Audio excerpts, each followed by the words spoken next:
The air in the emergency room of Prestige General Hospital hung thick with the sharp bite of antiseptics, stale coffee, and raw fear. It was a scent Nurse Lena Voss knew intimately. It clung to her scrubs, her hair, and seemed to settle deep in her spirit. She moved through the controlled chaos with quiet, practiced efficiency, shoulders slightly hunched, eyes fixed on the worn linoleum floor. Her role had become that of a shadow. She stocked supply closets, changed linens, and cleaned up messes others considered beneath them. She was a ghost in blue scrubs, necessary yet easily forgotten. Today, the machinery of the hospital was running at full, grinding capacity. A massive multi-car pileup on the interstate had flooded the trauma bays. Lena was restocking a crash cart when a voice, sharp and cold as a scalpel, cut through the noise. Voss. She flinched. The name struck like a slap. She turned slowly, hands tightening around a box of sterile gauze. Dr. Victor Hale stood 10 feet away, a commanding figure in white. As chief of trauma surgery, his brilliance was matched only by his cruelty. His dark hair was perfect, his jaw sharp, and his eyes carried a permanent glint of disdain for everyone around him. Did you or did you not restock the central line kits in trauma too? He demanded, voice carrying across the entire floor. The usual hum of activity dimmed as nurses and residents paused to watch the coming confrontation. Lena's voice was a timid whisper. Yes, doctor. I did it this morning. This morning. Hale scoffed, stepping closer. He held up a plastic-wrapped kit. Then perhaps you can explain why this one is missing a triple lumen catheter. Are you aware of what we do here, nurse? We save lives. We do not have time to scavenge for parts like rats in a junkyard because you are too incompetent to handle the one simple task assigned to you. Lena's face burned with shame. She knew she had checked every kit. Someone must have taken the catheter. But to say so would be to accuse a colleague, an act of confrontation she could not bring herself to make. Her silence was his victory. I'm sorry, doctor, she stammered. I'll get a replacement immediately. You will not, he sneered, tossing the incomplete kit onto a counter with a clatter. You will get out of my sight. Go clean bedpans and the overflow. It seems to be the upper limit of your capabilities. A few junior residents snickered. Others, like senior nurse Vivian Shaw, simply looked away, faces blank with careful non-involvement. Lena saw it all. She felt the sting of their cowardice as deeply as Hawley's venom. She nodded, a tiny jerky movement, and hurried away, the sound of muffled laughter following her down the hall. In the relative quiet of the supply closet, she leaned her forehead against the cool metal shelf. Her hands shook, not from fear, but from a rage so deep and old it felt carved into her bones. She squeezed her eyes shut, fighting the images that always threatened to surface in moments like this. The dust, the thunder of rotor wash, the screaming, the scent of burnt fuel and blood. She drew a shuddering breath, forcing the memories back into their cage. That life was over. That Lena was gone. This quiet, meek, seemingly powerless version was who she had to be now. It was the price of peace. A soft knock came at the door. Lena. It was Leela, a young nurse barely a year out of school. She was one of the few who spoke to Lena with genuine kindness. Lena opened the door a crack. Are you okay? Leela asked, eyes wide with sympathy. He's such a jerk. Everyone knows you stock those kits perfectly. I'm fine. Lena lied, forcing a weak smile. He was right. I should have double-checked. Leela sighed. No, he wasn't. He just likes having someone to kick. Lena didn't answer, because if she pushed back, the person she really was would come out, and she could not let that happen. Not ever again. It's okay, she said instead. I'm used to it. The overhead speakers crackled to life. Code Trauma Bay 4, Code Trauma Bay 4, unidentified male.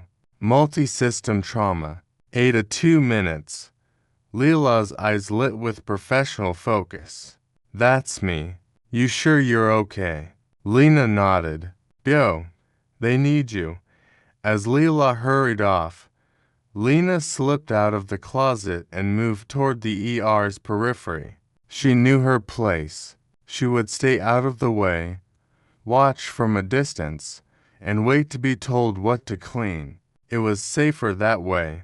The automatic doors hissed open and paramedics burst in, pushing a gurney at a near run.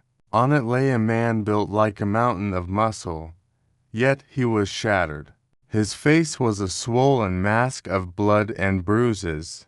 One leg was clearly broken, his chest a map of deep lacerations. But it was his stillness that was most alarming. He was completely unresponsive. John Doe, the lead paramedic, shouted over the noise. Found in the wreckage of a tractor trailer. No ID. Vitals are crashing. We had to intubate in the field. Pupils are fixed and dilated. Dr. Hale swept into the bay like a conquering hero, shoving a junior doctor aside. On my count, 1, 2, 3. They transferred the man to the trauma bed. Hale began barking orders, hands moving with swift, arrogant confidence. Full blood panel. Type and cross for 6 units. Portable chest x-ray and fast exam. Now, someone get the neurosurgery resident down here. Lena watched from the doorway, eyes tracing the lines of the man's injuries. Her buried training stirred automatically. She wasn't just seeing a patient. She was seeing a puzzle. The pattern of the lacerations, the specific angle of the leg fracture, the peculiar pulling beneath the blood. Something was wrong. It did not fit a standard vehicle collision. The team worked frantically. They cut away his torn clothing, revealing a canvas of tattoos across his chest and arms. They were not ordinary jailhouse ink. They were intricate and symbolic. A Spartan helmet, a trident, a skull gripping a sniper rifle. Lena's blood ran cold. She knew those symbols. She knew exactly what they meant. The neurosurgery resident arrived and performed a quick check. He shone a light into the patient's eyes. No response. Pupils fixed at 8 millimeters. No corneal reflex. A nurse called out the latest vitals. Blood pressure 60/30 and dropping. Heart rate 40. He's crashing. Hale snapped. Get him to the CT scanner. Full head, neck, and chest. Now, as they wheeled the gurney out, Lena noticed a tiny, almost imperceptible detail on the side of the man's neck. Just below the jawline, a small reddened puncture mark surrounded by a faint web-like pattern of discoloration. It looked like an insect bite, but it was to clean, to perfect. Her mind flashed back to a dusty classroom in a place she was never supposed to have been, looking at slides of exotic chemical and biological agents. Before long, the patient was back in the bay. The CT scans glowed on the monitor. Hale stared at them, expression grim. Massive cerebral edema, he announced to the room. The pressure is crushing his brainstem. No herniation yet, but it's inevitable. No bleed, no fracture up there. It's a diffuse axonal injury. We see it in high-impact collisions. He pointed to the screen. Look, There's no gray-white matter differentiation. It's all just mush. He turned away from the screen, stripping off his gloves with an air of finality. There's nothing to be done. He's brain dead. The body just hasn't caught up yet. A collective sigh of defeat filled the room. Another life lost to the chaos of the interstate. What are your orders, Doctor? Nurse Vivian Shaw asked quietly. Hale glanced at the clock. Mr. Caldwell's family will be here soon. He needs this bay for his post-operative observation. This John Doe is a lost cause. He's an organ donor at best. Keep him stable. Call the transplant coordinator and then ship the body to the morgue. I don't want this bed occupied for long. It's a waste of resources. He turned to leave, then paused, eyes landing on Lena, who still hovered near the door. Voss, make yourself useful. Once he's gone, sterilize this entire bay, top to bottom. Don't miss a spot. He swept out of the room, his sycophants trailing in his wake. The trauma team dispersed, moving on to the next crisis, leaving only Lena and a junior nurse to monitor the dying man. Lena walked slowly toward the bed. The junior nurse was busy charting. Back to the patient. Lena looked at the man on the bed, this anonymous soldier. She looked at the monitors showing a slow, steady decline. Then she looked back at the tiny mark on his neck. Diffuse axonal injury did not typically present with a plummeting heart rate and blood pressure like his. It did not explain the puncture mark. Her mind raced, connecting dots Hale had not even seen. The tattoos, the nature of the crash, a single tractor trailer, the mark on his neck. He was not brain dead. She was almost certain of it. He was paralyzed. She leaned over him, face close to his. Can you hear me? She whispered, voice barely a breath. If you can hear me, do something. Anything. Squeeze my hand. Blink. There was nothing. The man remained utterly still, the ventilator hissing rhythmically. The junior nurse looked up.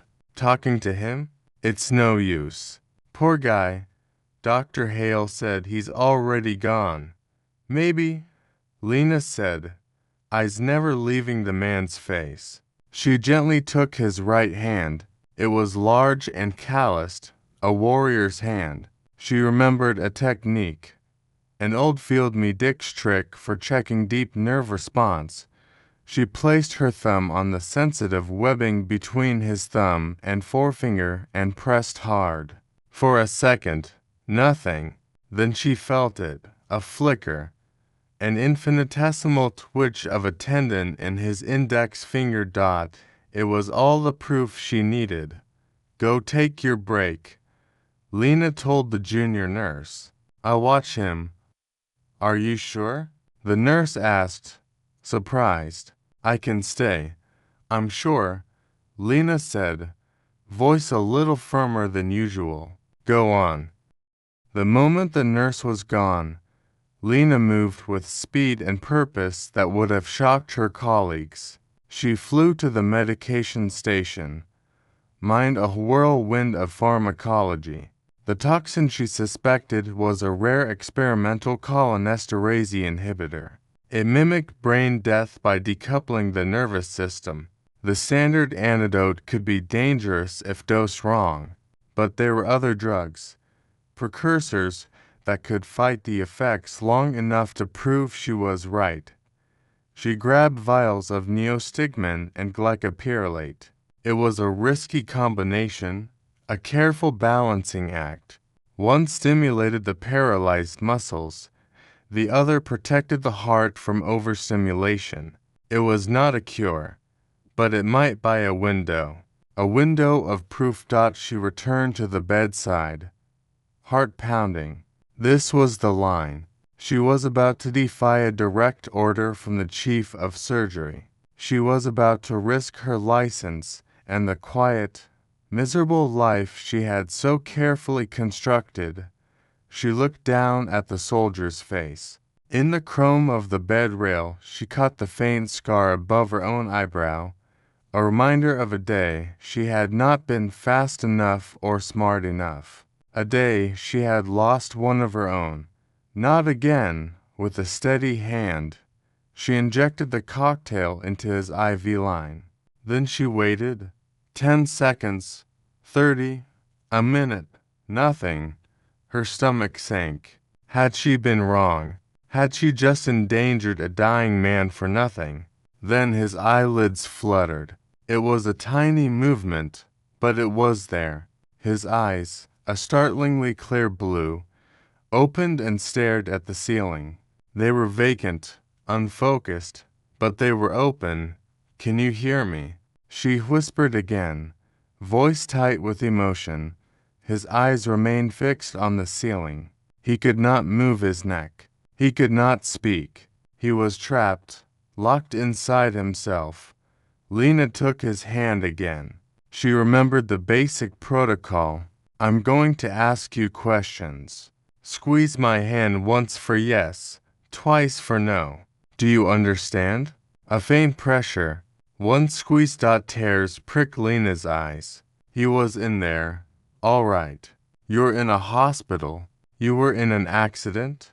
Do you know who you are?" One squeeze. "Yes." "Are you in the military?" One stronger squeeze.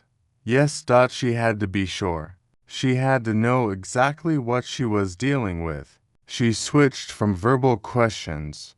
Her fingers began to move against his palm, tapping out a question in a specialized code used by Joint Special Operations Command. Unit. She tapped. She felt a tremor in his hand. His eyes, which had been staring at the ceiling, darted to her face. For the first time there was focus. There was shock. Slowly, painstakingly, he began to squeeze her hand in reply. A pattern of long and short pressures. He was tapping back. He spelled out his unit. Naval Special Warfare Development Group. DevGru. SEAL Team 6. Lena's breath hitched. This man was not just a soldier. He was one of the most elite operators on the planet. Her next action was pure instinct, a reflex from the life she had buried. She released his hand and raised her own, fingers forming a quick, obscure sign. It was a gesture of identification, a discreet hand signal known only to a tiny circle of special operations medics and the teams they supported. It meant, "Friend, safe passage. I am one of you." His eyes widened dramatically. A single tear tracked from the corner of his left eye, tracing a clean path through the grime on his temple. He knew the sign. Before he could respond, the door to the trauma bay flew open. Dr. Hale stood there, face a thundercloud. "What in God's name are you doing, Voss?" he bellowed, striding into the room. "I come back to find my patient still here and you playing with his hand like some kind of death doula. And what is this?" He pointed at the 4-pump, unauthorized medication. "I gave you a direct order." Lena stood up instinctively, placing herself between Hale and the bed. For the first time in years, she stood straight, shoulders back, eyes meeting his with no fear. "He's not brain dead," she said, voice clear and steady.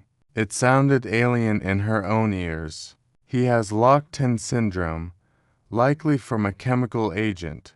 I've just established communication with him." Hale stared at her as if she had sprouted a second head. Then he threw his head back and laughed, a harsh, ugly sound. "Locked-in syndrome. You, the mousy little bedpan cleaner, have made a diagnosis that my entire neuro team missed. You're delusional." He shoved past her, grabbing the patient's chart. "You administered neostigmin. Are you insane? You could have sent him into cardiac arrest. He glared at the patient, who had gone still again, the brief window of movement closing. He's a vegetable. You're seeing what you want to see.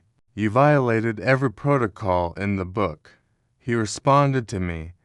Lena insisted, newfound courage hardening into steel. He is a Tier 1 operator and he is in danger. We need to act now. Tier 1.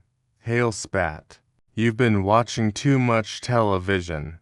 Nurse, you are a danger to this hospital and its patients. You are fired. The words hung in the air. Lena did not flinch. You can't fire me, she said calmly, because if you move this man, he will die, and I will not allow that. Holly's face turned a shade of purple she had previously only seen in cases of severe hypoxia. You will not allow it? You have no authority here. You have no job. You have nothing. He jabbed a finger at her face. Security. He roared into the hallway. Get this hysterical woman out of my emergency room now. Two burly security guards appeared, expressions uncertain. Sir, maybe we should just. One began. Remove her. Hale screamed. If she resists, have her arrested for trespassing. Lena looked at the man on the bed, at Reed. His eyes were locked on hers, filled with a desperate, silent plea. She had to leave him. She had failed again. She did not resist as the guards took her arms. They were surprisingly gentle, as if escorting a grieving relative rather than a fired employee. They walked her through past the stunned faces of her colleagues. Leela looked ready to cry. Vivian Shaw stared at her shoes. They took her badge, her locker keys, and escorted her to the front entrance. The automatic doors hissed open, revealing a world drenched in cold, steady rain. They hissed shut behind her, sealing her out. Fired, disgraced, alone, she stood on the pavement, rain plastering her thin scrubs to her skin, her hair to her face. She had done the right thing. She had stood up, and it had cost her everything. She wrapped her arms around herself, shivering, and began the long walk home.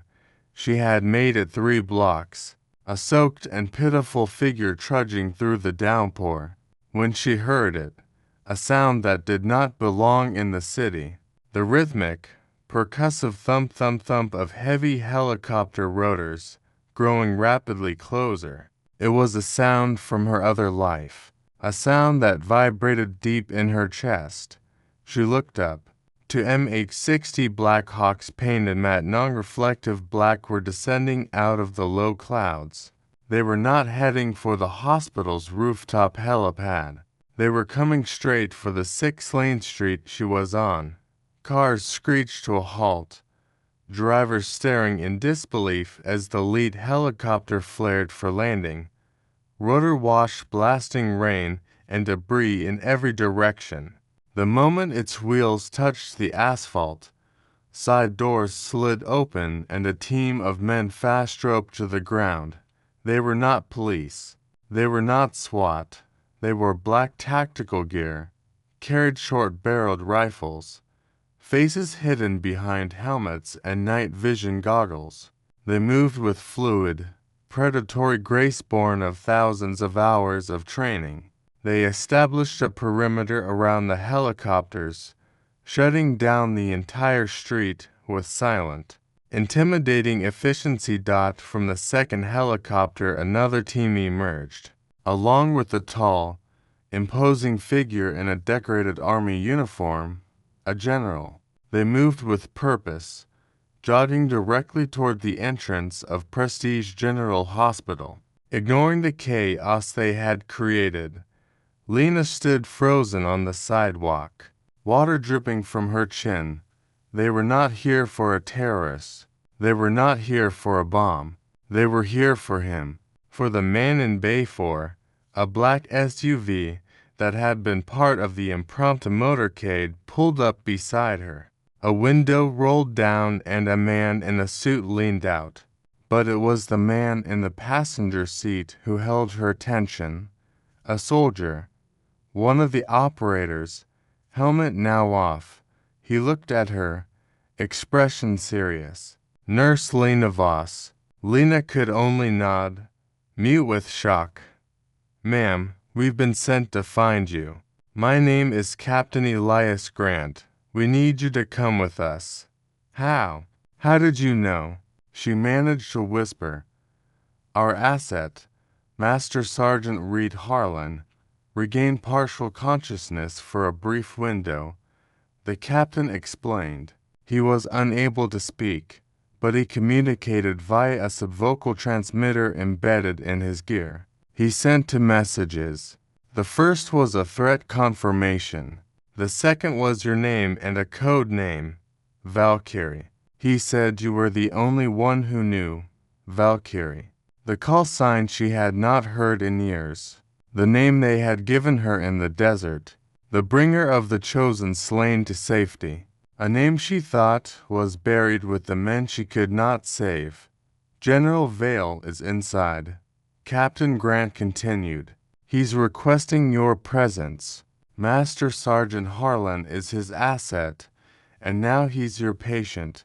They handed her a warm, dry tactical jacket. As she slipped it on, the weight felt like armor. It felt like coming home. They helped her into the SUV and drove the short distance back to the hospital entrance, right through the cordon of stunned police cars that had just begun to arrive. Inside, Thea was in a state of suspended animation. The special operators stood in a loose, impenetrable circle around Trauma Bay 4. Staff and patients were pressed against the walls, faces a mixture of fear and awe.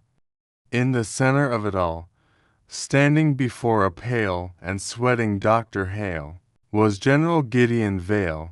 His uniform was crisp, chest a display of distinguished service. Face carved from granite, he was Lena's old commander, the man who had pinned her Air Force cross to her chest in a quiet, secret ceremony. As Lena walked in, flanked by Captain Grant, a path cleared for her. Every eye in the room turned to her, the awkward, quiet nurse, now escorted by elite commandos, and wearing a jacket bearing the insignia of a unit that officially did not exist. General Vale's stern expression softened slightly as he saw her. Valkyrie, he said, voice resonating with authority. Glad they found you. He then turned his gaze back to Hale, and the temperature in the room dropped sharply. Double quotes Dr. Hale. He began, voice dangerously calm. I am General Gideon Vale of the United States Army. The man in that bed is Master Sergeant Reed Harlan, a decorated member of my command. He is a national asset of the highest priority, and according to my intelligence, you just declared him brain dead and fired the one person in this hemisphere with the specific training to save his life. Hale's jaw worked, but no sound came out. His arrogance had finally collided with a power far greater than his own. He looked at Lena, eyes wide with disbelief and horror. The entire picture was crashing down on him. I followed protocol, Hale stammered, voice thin and reedy. The scan showed there was no brain activity. She administered an unauthorized drug. She administered a field expedient counteragent for VX7. General Vale cut him off coldly. A nerve toxin your scanners would never detect. A toxin Master Sergeant Harlan was exposed to during a mission of vital importance. Her diagnosis was not delusional. It was brilliant. It was the only reason my man is still alive. Vale took a step closer to the trembling surgeon. So this is what we are going to do? You are going to step aside. You are going to grant Nurse Voss full, unrestricted access to any and all hospital resources. She is now in command of this situation. My men will provide security. You and your staff will provide support when and if she requests it. Your job, doctor, is to stay out of her way. Do you understand me?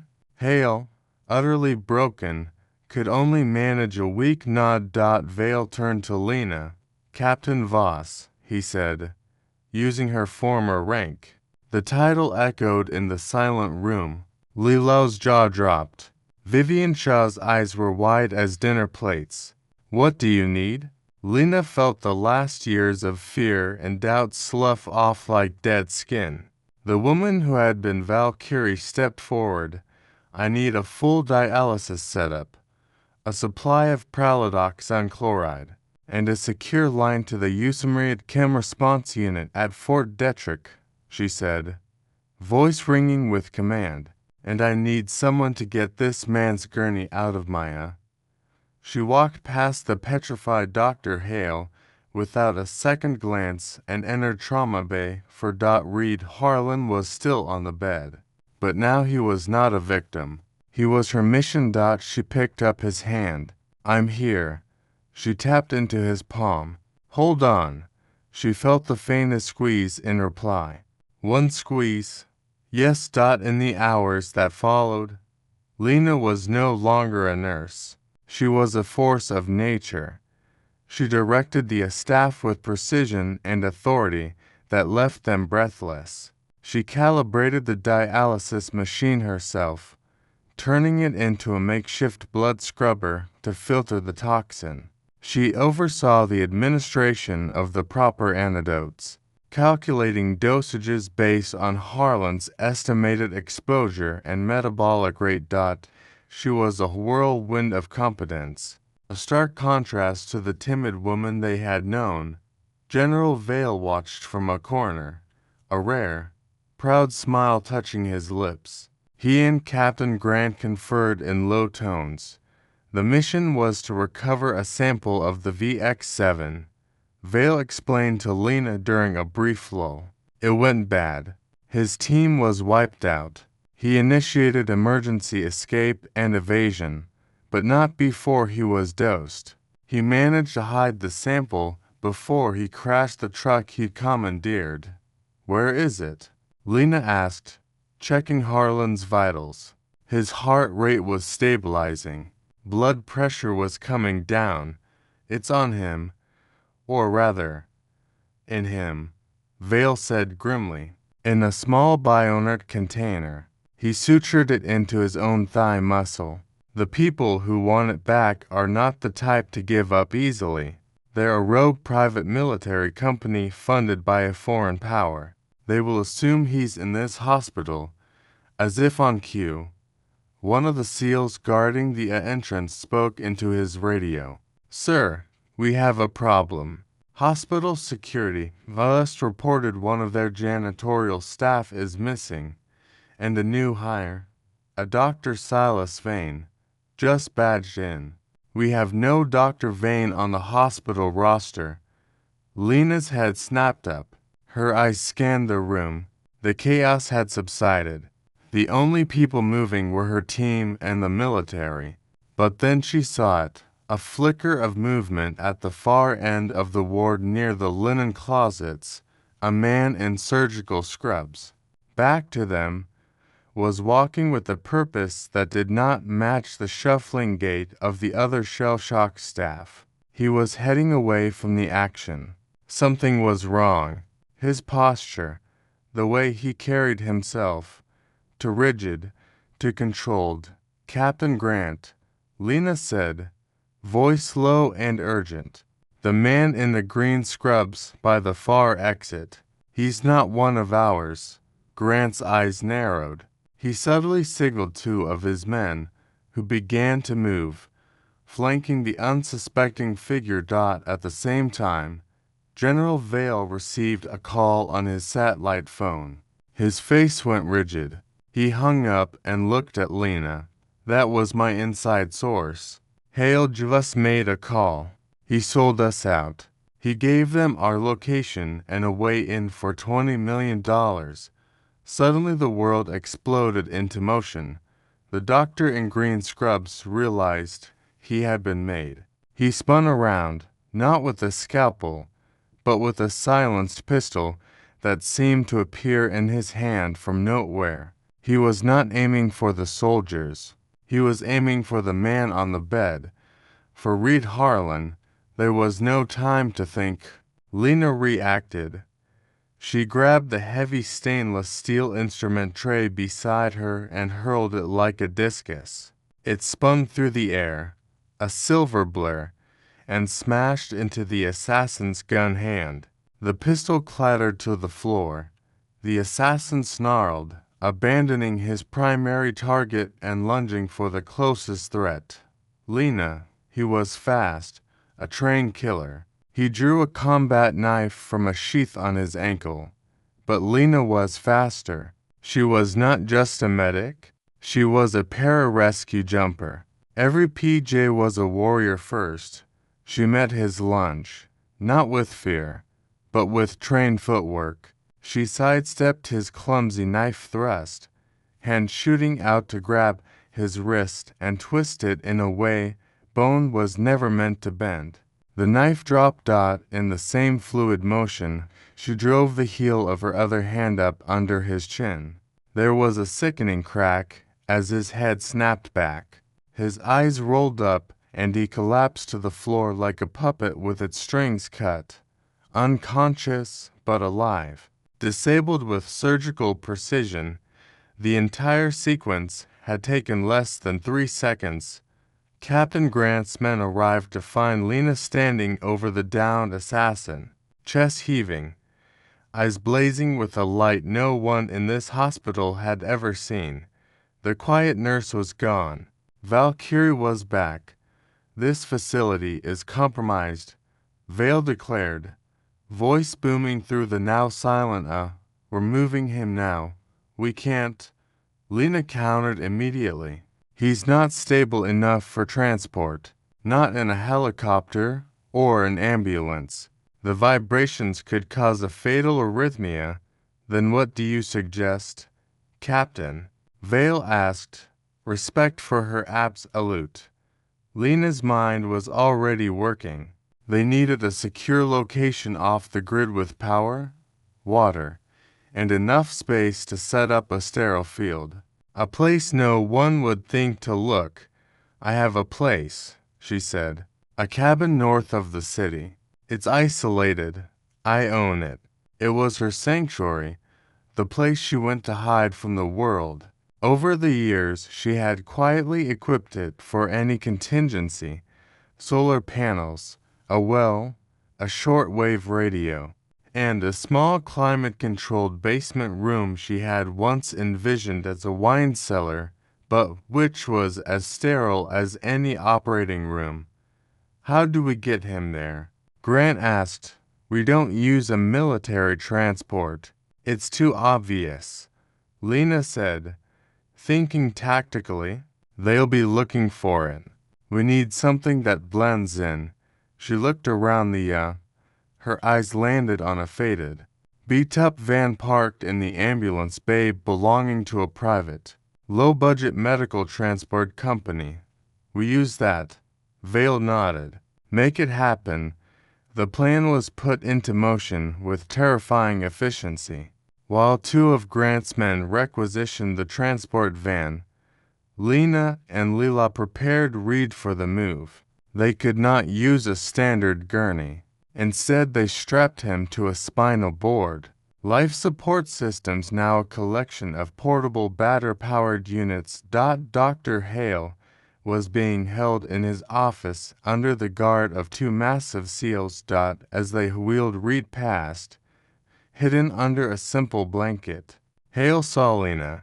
His face, once a mask of arrogant pride, was now a crumpled mess of fear and hatred. You, he hissed, voice trembling. You think you've won. You're nothing. They'll find you.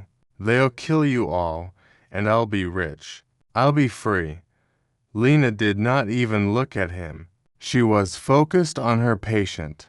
She was focused on the mission. The escape from the hospital was a masterpiece of deception. A convoy of military vehicles, sirens blaring, whirred away from the front entrance, heading south on the interstate. A perfect decoy. Minutes later, the shabby transport van driven by Captain Grant in a borrowed paramedic's jacket slipped out a rear-loading dock and melted into the late-night city traffic heading north. In the back, Lena sat with Reed, monitoring his vitals, while two of Grant's quiet professionals sat armed and ready. The drive to the cabin felt endless. Every bump in the road sent a jolt through her nerves. She kept her hand on Reed's wrist, feeling the steady, strengthening beat of his pulse. His eyes were open more now, tracking her movements. He was still trapped, but he was present. He was fighting. They arrived at the cabin just before dawn. It was exactly as she had described, a simple log structure nestled deep in a tract of state forest, invisible from the main road. The team quickly swept the area, establishing a defensive perimeter. They moved Reed into the basement room, cool, clean, and blessedly secure. Lena and Leela immediately went to work setting up their makeshift ICU. The toxin is persistent, Lena explained to Grant as she worked. The dialysis is helping, but it's not enough. To save him, I need to get that sample container out of his leg. It's leaching trace amounts of the agent into his system, which is preventing a full recovery. I need to operate.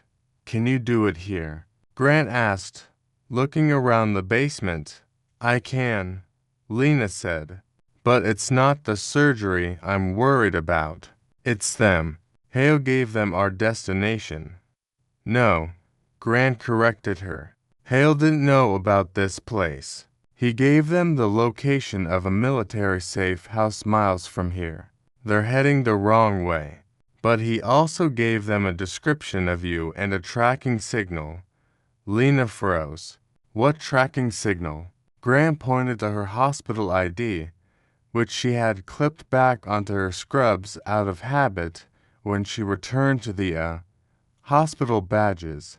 They have low-frequency RFID chips, easy to activate and track if you have the right codes, which Hale did, before Lena could fully process the violation. The SEAL on watch at the edge of the property spoke into his radio, voice calm but laced with adrenaline. Contact. Multiple hostiles approaching from the west. Looks like a full platoon, armed and armored. 8 our position. 5 minutes. There was no escape. The fight was coming to them. Get him on the table, Grant commanded Lena. Do what you have to do. We'll buy you the time. The quiet cabin transformed into a fortress. The 4 SEALs took up positions, rifles pointing out into the dark woods. Leela stood by, face pale but resolute, ready to assist Lena. Lena took a deep breath. She was no longer just a medic. She was a combat surgeon operating in the heart of a war zone. She laid out her sterilized instruments, scalpel, forceps, sutures. Leela, I need you to monitor his blood pressure. If it drops below 80 systolic, you tell me, no matter what's happening out there. Leela nodded, eyes fixed on the portable monitor. The first gunshot cracked through the pre-dawn quiet, shockingly loud. It was followed by a volley of automatic fire. The battle had begun. Lena ignored it. She bent over Reed's leg, scalpel poised. The world narrowed to a single point, the skin of his thigh, the muscle beneath, and the alien object hidden within. The sounds of the firefight outside were a distant storm, muffled shouts, the heavy thud of a grenade launcher. the splintering of wood as bullets ripped through the cabin walls above them. Pressures holding at 90, Leela reported, voice trembling, but clear. Lena made the first incision. Her hand was rock steady. This was what she was trained for. Medicine under fire, grace under pressure. She worked quickly, dissecting the muscle tissue with practiced ease. She could feel the small, hard cylinder of the container with her fingers. A massive explosion rocked the cabin, sending a shower of dust and debris down from the basement ceiling. Leela cried out in alarm. Stay focused, Lena ordered, not looking up from her work. What's his pressure? 85, Leela stammered. Holding. The firefight intensified. The SEALs were outnumbered and outgunned. Lena could hear Grant shouting orders, the crack of his rifle just above them. She worked faster, forceps closing around the small metal tube. She carefully teased it free from the surrounding tissue. Got it, she breathed. She dropped the container into a sterile basin Leela held out. Now to close. Just as she began suturing the wound, one of the SEALs stumbled down the basement stairs, clutching his side. They've breached the north wall, he gasped before collapsing. Leela rushed to his side. Above them, the sound of heavy boots on the floorboards. They were inside. Captain Grant appeared at the top of the stairs, face grim, rifle empty. That's it, he said. They're all down. It's just me. I'm out of ammo. As he spoke, a figure in black tactical gear appeared behind him. The mercenary raised his rifle. Grant turned to face him, defiant. Suddenly Reed Harlan, the man who had been paralyzed for hours, moved. His arm shot out, hand grabbing a discarded scalpel from Lena's instrument tray. With a guttural roar, he flung it. The blade flew through the air and embedded itself in the mercenary's throat. The man gurgled, dropped his rifle, and fell backward. The antidote, combined with the removal of the container, had broken the paralysis. He was not at full strength, but he was awake. He was alive. Reed looked at Lena, blue eyes blazing. He pointed a shaking finger toward an old steel foot locker in the corner of the basement. He tapped his own chest, then held up two fingers. Lena understood. His backup weapon. She ran to the locker and unlatched the heavy lid. Inside, nestled in foam, was a honey badger rifle, a compact personal defense weapon, along with several magazines. It was her own contingency plan, a ghost from her past she had hoped never to unearth. She grabbed the rifle. It felt familiar in her hands, a cold, deadly comfort. Another mercenary started down the stairs. He saw Grant unarmed and Reed struggling to sit up on the table. He smiled, a predator seeing his prey. He did not see Lena in the shadows of the corner. He raised his weapon, crack. A single shot. The mercenary's head snapped back and he tumbled down the stairs, landing in a heap at the bottom. Lena stepped out of the shadows, rifle held at the ready, smoke curling from its barrel. The quiet nurse, the timid subordinate, the angel of mercy. She was also a dead shot. The cabin fell silent. From outside they heard new sounds, the roar of approaching vehicles, shouts in English. The cavalry had arrived. The battle was over. The aftermath was a scene of controlled military chaos. Medevac helicopters landed to take the wounded, including the two surviving SEALs and the captured mercenaries. General Vale arrived on the scene, face a mixture of fury and relief. He walked into the blood-spattered cabin, into the basement that had been both an operating room and a kill zone. He saw Lena, scrub stained with blood, still holding the rifle. He saw Reed Harlan sitting up on his own, bandage on his thigh. He saw the captured neurotoxin sample, safe and secure. "Report, Captain," Vale said softly. "Asset is stable and recovering." Lena replied, voice exhausted but firm. "Sample is secure. We sustained casualties, but we held the line." Vale nodded, eyes filled with profound respect. "You did more than that, Lena. You won." The final act did not take place in a remote cabin, but back in the gleaming, sterile lobby of Prestige General Hospital. Days later, Dr. Victor Hale, having been released pending investigation, called a press conference. He stood at a podium flanked by the hospital's board of directors and a high-priced lawyer. He looked composed, confident again. He was going to spin the narrative. He was the victim, the man who had to deal with a hysterical nurse and an aggressive military that had endangered his patients. "The events of the past few days have been trying," he began, voice smooth and reassuring. "But I want to assure the public that at all times my team and I acted with the utmost professionalism. The unfortunate incident involving a disturbed staff member." He never got to finish the sentence. The main doors of the hospital lobby swung open. General Gideon Vale strode in, flanked by a dozen uniformed soldiers. Behind them walked Lena Voss, not in scrubs, but in a crisp Air Force dress uniform, chest adorned with a quiet row of medals, the Air Force Cross prominent among them. Beside her, walking with a slight limp, but otherwise looking powerful and whole, was Master Sergeant Reed Harlan, also in his dress uniform. The media scrum erupted into a frenzy of flashing cameras and shouted questions. Hale stared, face draining of all color. This was not part of his plan. "Dr. Hale," General Vale announced, voice amplified by the hospital's own PA system, which his communications team had just commandeered.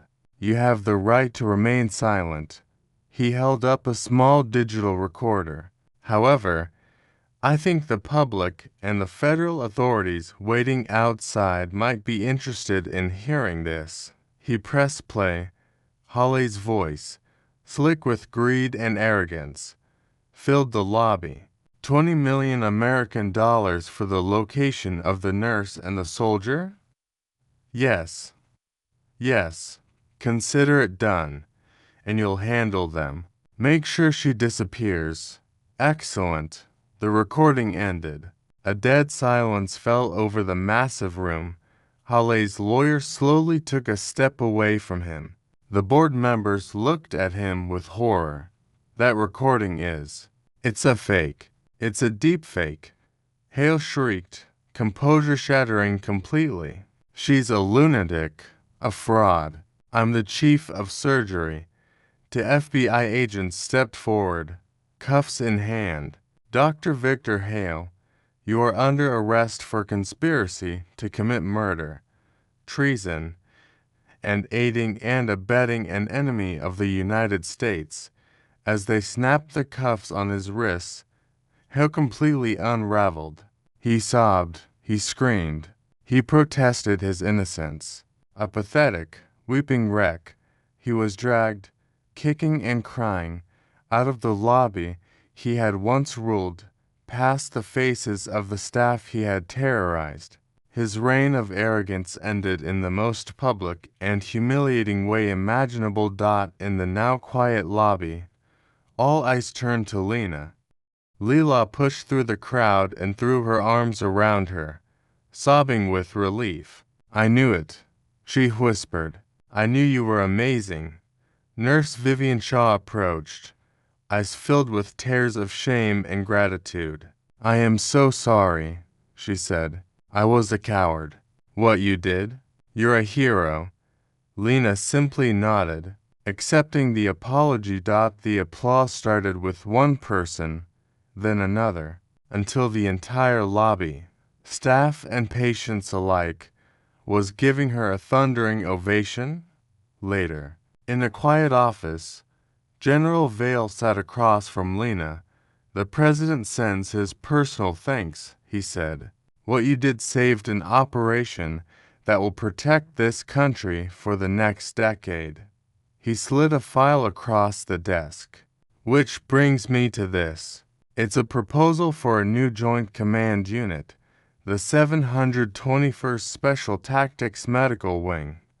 It'll be comprised of the best medics from every branch of the Special Forces, a rapid deployment surgical and rescue team that answers directly to JSOC.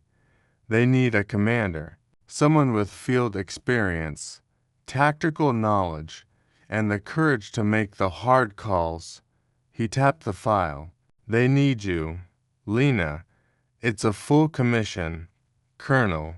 No more hiding. It's time to come home." Lena looked at the file, then at the general. For years she had been running from the ghost of who she was. She had traded her courage for quiet, her skills for anonymity, but the universe had refused to let her hide. It had sent her a soldier she could not abandon, a tyrant she had to defy.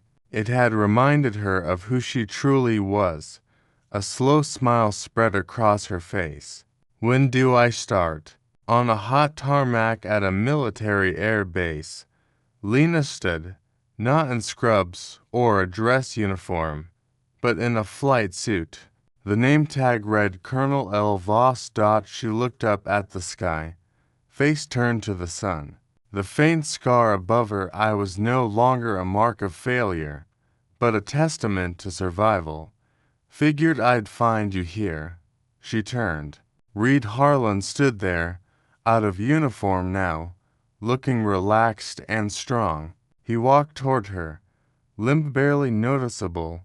"Master Sergeant," she said with a professional nod. "Reed." He corrected her with a small smile. "I never properly thanked you." "You don't have to," Lena said. "I was just doing my job." "No," he said, blue eyes serious. "You were doing more than that. You saw me when no one else could. You listened when no one else would. You fought for me. I won't forget that." An enormous C-17 transport plane sat waiting on the runway, cargo ramp open like a welcoming gate. Her new team, her new life, was waiting inside. "Headed out already, Colonel?" Reed asked. "New job," Lena said, hint of excitement in her voice. "Lots to do?" "Well," he said, taking a step closer, "maybe when you get back, you'll let me buy you a coffee or something." For the first time in a very long time, Lena felt a genuine, uncomplicated flutter of hope. "I'd like that," she said. She gave him a final nod, then turned and walked toward the waiting plane. She did not look back. She walked with shoulders straight, head high, moving with the easy confidence of a woman who had finally, completely come home to herself. The ramp of the C-17 began to rise, sealing her in, ready to fly toward the next mission. No longer a ghost, but a leader, a warrior, a Valkyrie, ascending once more. We truly hope you enjoyed this story and found the moral lessons within it meaningful. It reminds us that true strength is not defined by titles or the power we hold over others. It is rooted in character, integrity, and the courage to do what is right, even when it is difficult. It shows us that we should never judge others by appearances, because the quietest people often possess the strongest wills and the deepest reserves of courage. Doing the right thing, standing up for those who cannot stand up for themselves, always brings its own reward in the And what would you have done if you were in Lena's position? Would you have risked everything to save a patient you believed in?